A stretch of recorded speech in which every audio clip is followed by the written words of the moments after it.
नमस्कार।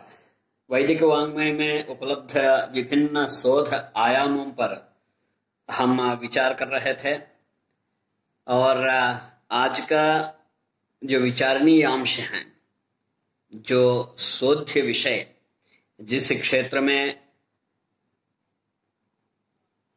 एक से अधिक आयाम हो सकते हैं, वह विषय हर घर से, हर व्यक्ति से जुड़ा हुआ है और इन सबसे ऊपर वह एक परंपरा से जुड़ा हुआ है, या यूं कहिए वही परंपरा है और परंपरा का प्रादुर्भाव वही से हुआ है और उसके अभाव में यह वैदिक परंपरा शून्य ही है। और वह है पितरों का सेवन। सेवा किस प्रकार की और वे पितर कौन हैं और किनको यहाँ इस पितृ शब्द से व्यवहार किया जा रहा है और उनकी किस प्रकार की संबंध हैं इस परंपरा के साथ कि उनके अभाव में यह परंपरा समाप्त ही हो सकता है। एक इस समय में संदर्भ भी हैं और आवश्यक भी हैं इस मुद्दे पर, इस आयाम पर शोध करने का।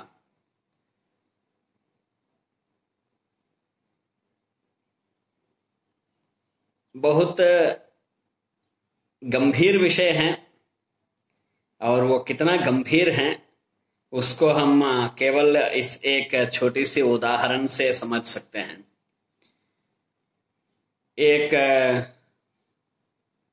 प्रश्न आया फेसबुक में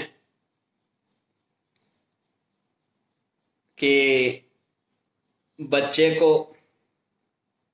बालक को बचपन से किन संस्कारों को सिखाना चाहिए, और उसी समय में एक व्यक्ति का प्रश्न था कि पितरों के जो संस्कार होते हैं, अर्थात जो पिंडदान होता है,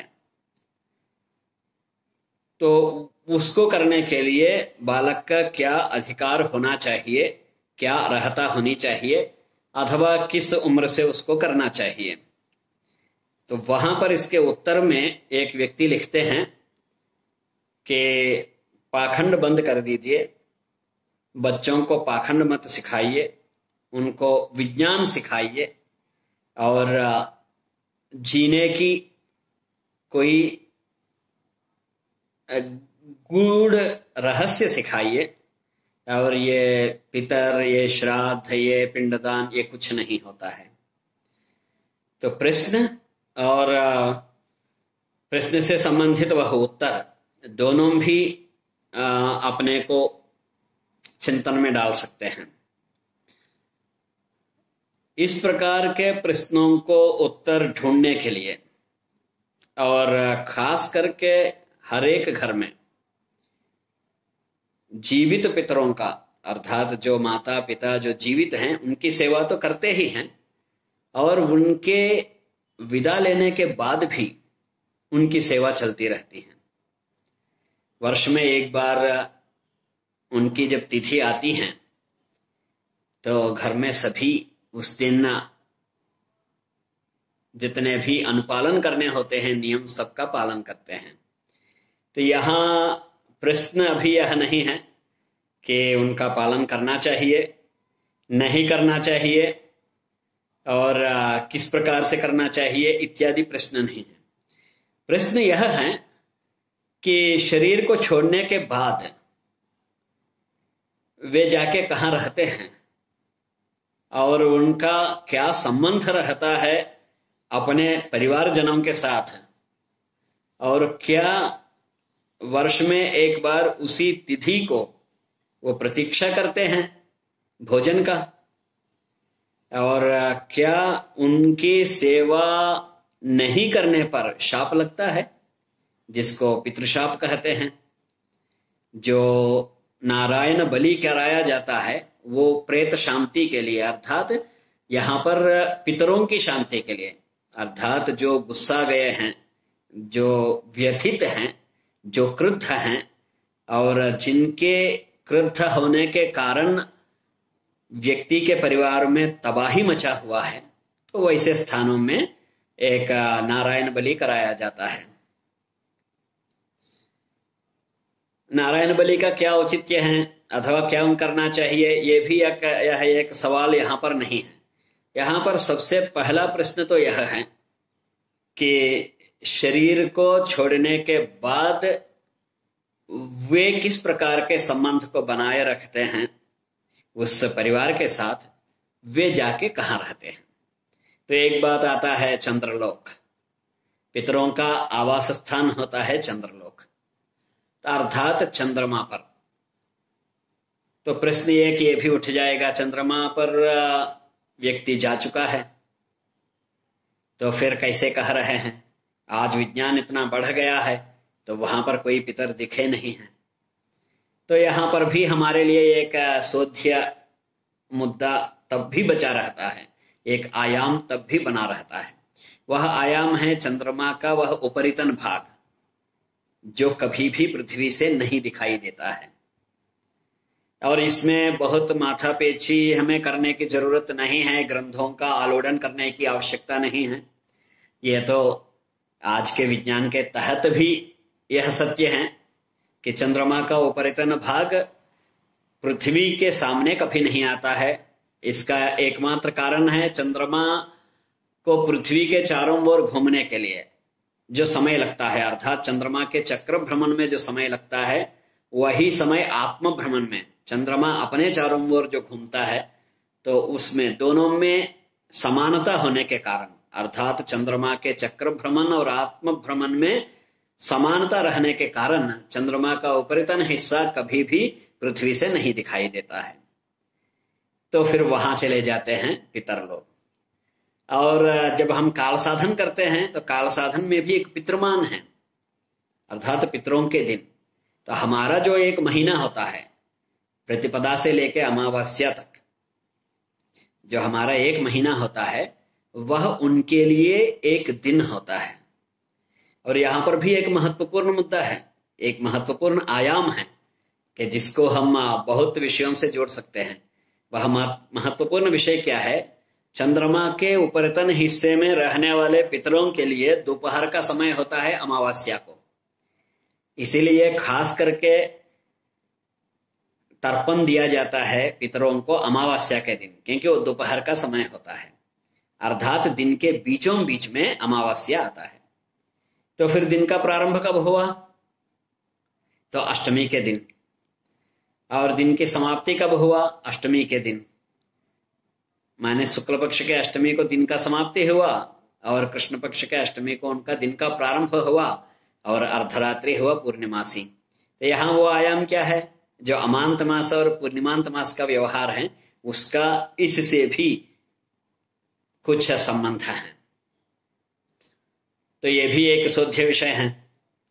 और महत्वपूर्ण शोध्य विषय यहां पर क्या है कि पंचांग में, पंचांग की जो गणना अथवा मुहूर्तों में तिथि का जो निर्णय अथवा 5 अंगों में, पंचांग के 5 अंगों में तिथि का जो महत्व, इन सभी के पीछे पितरों के साथ संबंध ही एक कारण है। इसी कारण से देखिए, केवल पितरों के तिथि के समय में ही नहीं, हम पितरों का श्राद्ध हर एक शुभ कार्य में किया जाता है। तो वहां पर श्रद्धा से करने वाले वह सेवा श्राद्ध नहीं कहलाती है, क्योंकि वहां दूसरा भाव ना आ जाए। तो फिर उस श्राद्ध के पहले एक शब्द जोड़ देते हैं नांदी, तो उसका वास्तविक नाम तो नांदी श्राद्ध है। तो अब उस श्राद्ध शब्द से कुछ परहेज होने के कारण अब वो नांदी तक सीमित हो गया। यानी आप कोई भी शुभ कार्य कीजिए तो उस शुभ कार्य का प्रारंभ नांदी से ही होता है, अर्थात पितरों के पूजन से ही होता है। और यह पुत्रों का पूजन देवी देवताओं के पूजन से पहले होता है। अर्थात प्रमुखता किनकी होगी? देवी देवताओं से ज्यादा भी प्रमुखता पितरों की हुई। तो इस बिंदु में शोध की क्या आवश्यकता है? तो है, बहुत महत्वपूर्ण है, क्योंकि पूरी की पूरी वैदिक वाङ्मय और वैदिक वाङ्मय से संबंध समस्त शास्त्र यदि किसी एक बात पर बहुत जोर देते हैं, बहुत बल देते हैं, तो वह है पितरों का सेवन। अर्थात पितरों से संबंधित जो भी कार्यकलाप हैं वो कभी आप छोड़ नहीं सकते हैं, और वह आपके संचित कर्म को बहुत तरह से, बहुत तरीकों से प्रभावित करता है। ज्योतिष के तमाम योग तो ऐसे आते हैं, किंतु उन योगों के पीछे भी इस परंपरा का वह नींव है, और जो पितरों से ही प्रारंभ होता है। अब औपचारिक बहुत हद तक हो गया, लोग पंडित के महसूस नहीं करते हैं, और जब वह समय आया तो वे ही स्वयं पितरों को बुला लेते हैं,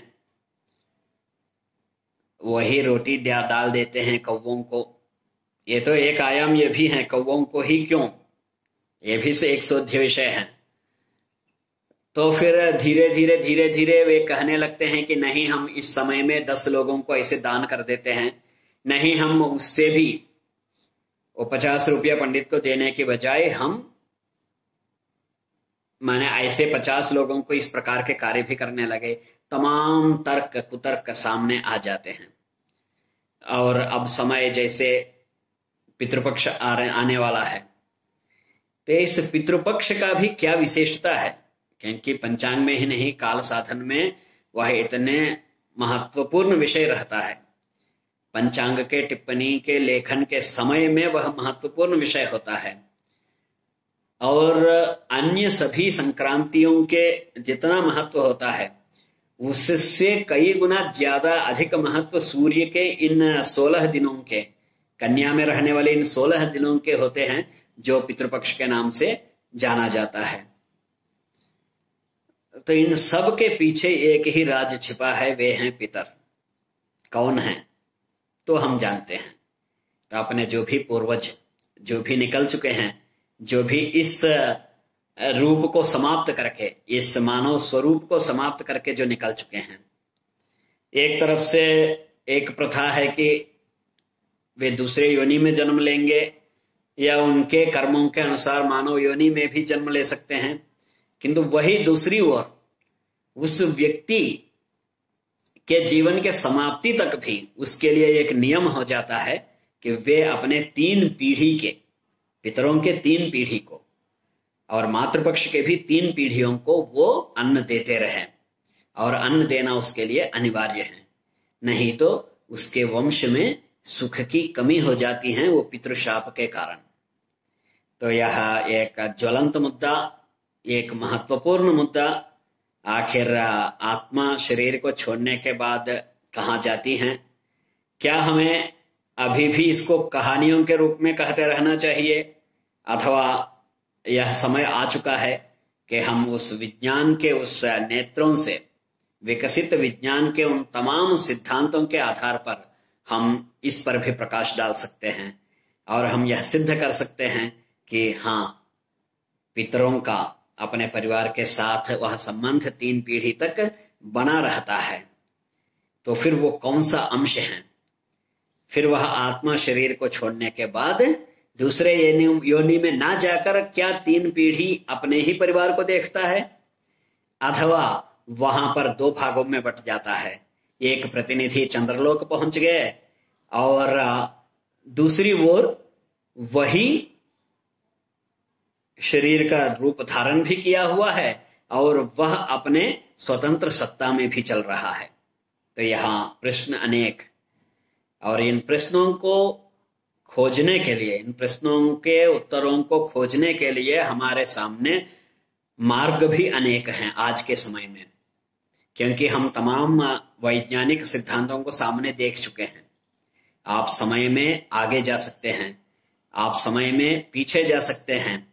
और ऊर्जा और शरीर, ऊर्जा और पदार्थ, इन दोनों के बीच के संबंध को आप पहचान सकते हैं। जब ऊर्जा और पदार्थ के बीच के संबंध को हम पहचान सकते हैं तो फिर ऊर्जा और शरीर, आत्मा और शरीर के बीच के संबंध को पहचानना कोई मुश्किल नहीं है, कठिन नहीं है। किंतु यहां चाहिए क्या? पदार्थ का अपने ऊर्जा के साथ संबंध क्या रहता है? तो ऊर्जा वह मानक होता है जो पदार्थ की प्रकाश के गमन के द्विगुणित नहीं, दुगुना गति में जो पदार्थ रहता है उससे बराबर होता है ऊर्जा।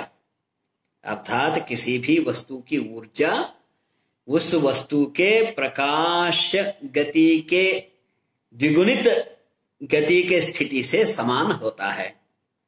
और यही आइंस्टीन महोदय का सिद्धांत है, और जो यहां इस बात को सिद्ध करने के लिए पूर्ण रूप से एक उपकरण के रूप में काम आ सकता है।